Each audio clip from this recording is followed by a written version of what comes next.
वंदे पुरुषोत्तमम। आज का विषय है वानप्रस्थ आश्रम। इस वानप्रस्थ आश्रम के विषय में चर्चा करने से पहले हम चर्चा करेंगे हमारे जीवन में 4 आश्रम होते हैं। सर्वप्रथम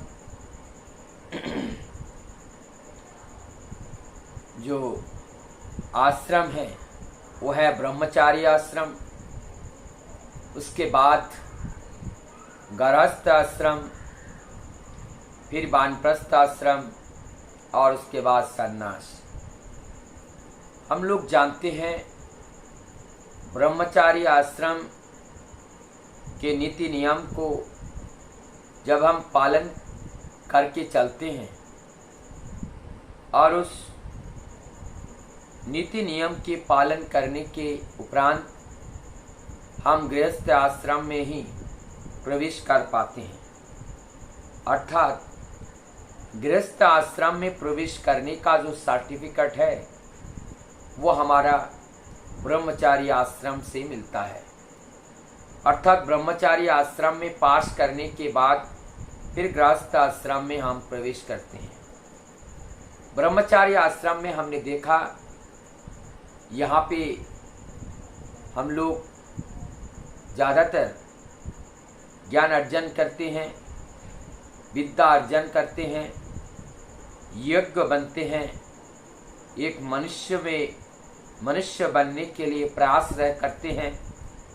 हमारी अंदर सारी जो दुर्बलताएं हैं उनको दूर करके हम सबल बनते हैं, निर्बलताओं को दूरीभूत करते हैं, सबलताओं को हम अपने अंदर उनको वर्धनशिला करके हम इस ब्रह्मचारी आश्रम से पार होने का प्रयास करते हैं। तो इसका मतलब एक सीखने का आश्रम है। हमारे जीवन में कैसे हम बोले, कैसे सुने, कैसे देखे, कैसे हम खाएं, अर्थात मनुष्य जीवन में जो कुछ भी प्रयोज्य हैं सारी ज्ञान का अर्जन इसी ब्रह्मचारी आश्रम में हम करते हैं। और इस ब्रह्मचारी में आश्रम में रहकर ब्रह्म क्या है, ब्रह्म तत्व को जानते हैं और ब्रह्म तत्व हमारे अंदर जो विद्यमान है उस ब्रह्म तत्व का संरक्षण कैसे करें, उस ब्रह्म तत्व को कैसे जाने, ऐसे अनेकों विषय में हमारी चर्चा होते हैं। उस ज्ञान को हम प्राप्त करते हैं, तभी हम ब्रह्मचारी को जब पास करते हैं तभी हम गृहस्थ आश्रम में आते हैं और गृहस्थ आश्रम में प्रवेश करते हैं।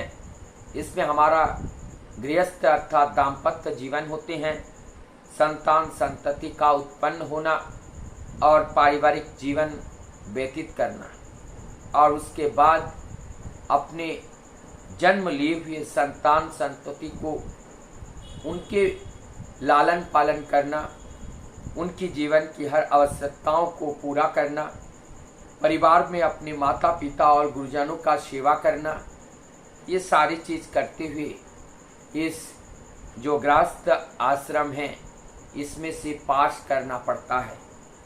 जब संतान इस लायक हो जाता है कि अपने परिवार, अपना जीवन एवं सबको जो दायित्व हैं उसको निर्भर करके चलने लायक जब हो जाते हैं तब पिता अपनी सारी जिम्मेदारियां उन संतान के ऊपर दे करके उस परिवार का जो संपूर्ण दायित्व हैं संतान के ऊपर दे करके वो वानप्रस्थ के लिए निकाल जाते हैं और वो संतान संतति जो ब्रह्मचारी आश्रम से वो गृहस्थ में प्रवेश करते हैं। जैसे संतान गृहस्थ में प्रवेश करते हैं वैसे ही पिता अपने वानप्रस्थ में प्रवेश करते हैं। कलयुग में और इस युग में मनुष्य की जो आयु जो 100 वर्ष का जो निर्धारण है और इस 100 वर्ष में 4 आश्रम और इस 4 आश्रम को इस 100 वर्ष को जब डिवाइड करें तो एक मोटे तौर पर 25 साल का एक आश्रम होता है। जैसे हमारा जो ब्रह्मचारी आश्रम 25 साल का, फिर और 25 साल में गृहस्थ आश्रम में आते हैं, फिर हमारा वानप्रस्थ शुरू होता है। तो आज का जो चर्चा का हमारा विषय है वो है वानप्रस्थ। तो वानप्रस्थ के बारे में हम देखेंगे, अर्थात विस्तार में गमन करना, विस्तार में प्रवेश करना। और ये विस्तार में प्रवेश क्या है, तो हम इतने दिन तक जो संन्यास, जो ब्रह्मचारी आश्रम और गृहस्थ आश्रम को हमने जो अतिक्रमण किया, तो उसमें क्या हम बृहत में गमन नहीं किए। हम अधिकतर अपने ब्रह्मचारी आश्रम में अपने पठन पाठन, अपने की कैपेबिलिटी बनाने के लिए अपने समय को बिता देते हैं। अध्ययन अध्यापना के लिए, यजन याजन के लिए हम अपने समय को व्यतीत करते हैं। और उसके बाद जब हमारे ऊपर दायित्व आता है गृहस्थ आश्रम का, वहाँ पे जो दायित्व को निर्वाह करते हैं, संतान संतति का दायित्व, अपने पारिवारिक और भी लोगों का सबका दायित्व निर्वाह करते हुए हमें चलना पड़ता है।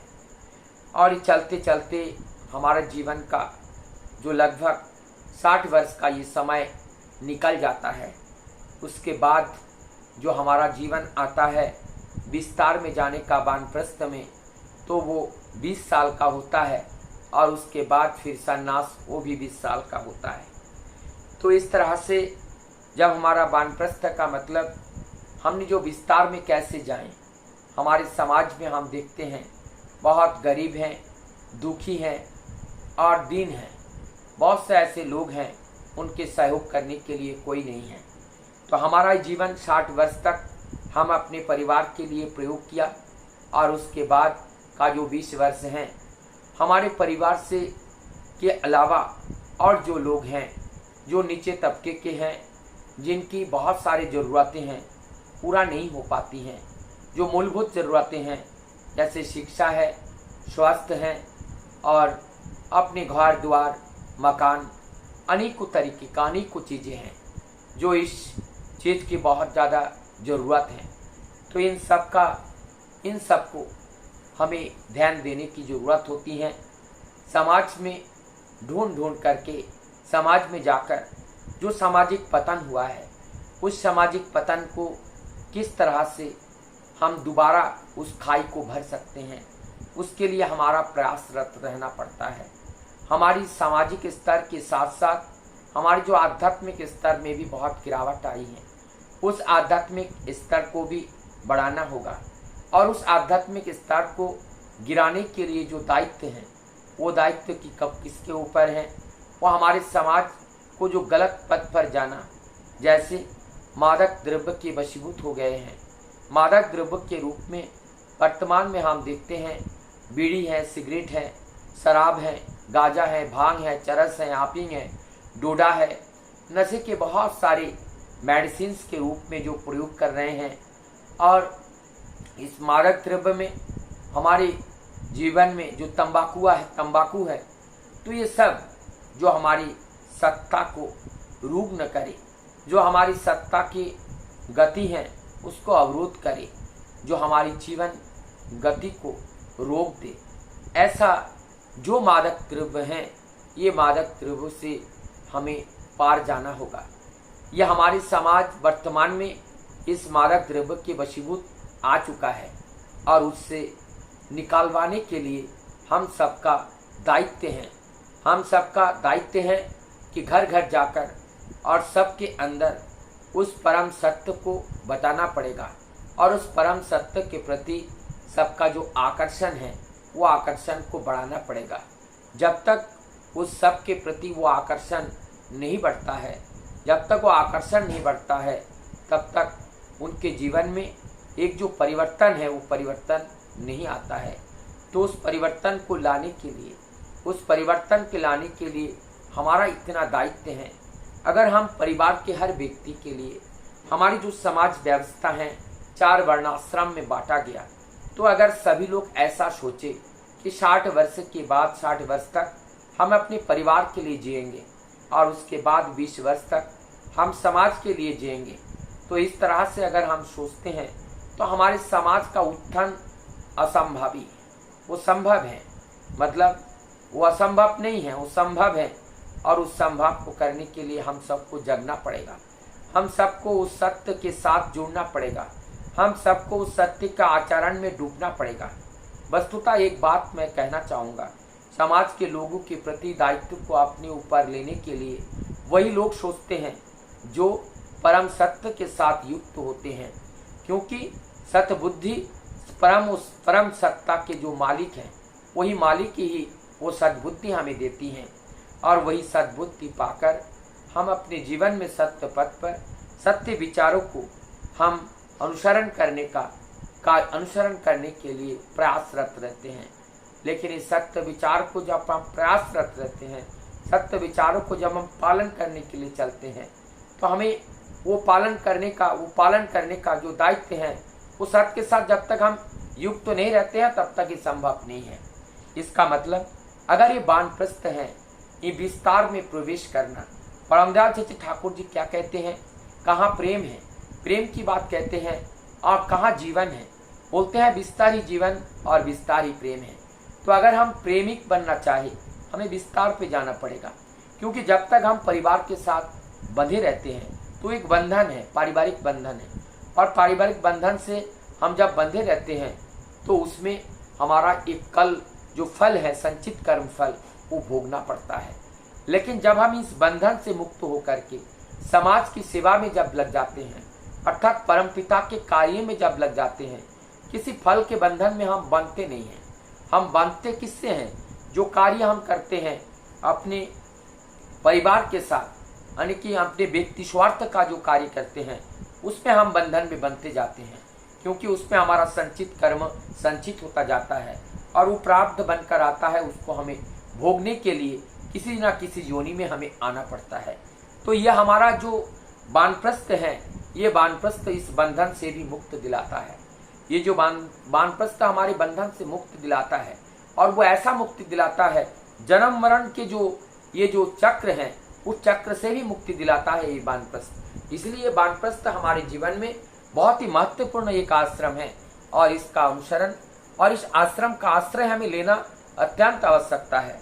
लेकिन हम इस आश्रम के बारे में आज हम भूल चुके हैं, इसलिए हमारे समाज ये पतन की ओर जा रहे हैं। जब हमारी इस वानप्रस्थ जीवन को हम परिपूर्ण करते हैं, वानप्रस्थ को जब हम परिपूर्ण करते हैं, वानप्रस्थ परिपूर्ण जब करते हैं, हमारी जो वृत्ति प्रवृत्तियां, हमारे जो कॉम्प्लेक्सेस हैं और जिसका नेतृत्व हमारा मन कर रहे थे, तो मन आप क्या हो जाते हैं, एक मुखी हो जाते हैं, सत्य और सत्यों को लेकर चलने के लिए प्रयासरत हो जाते हैं।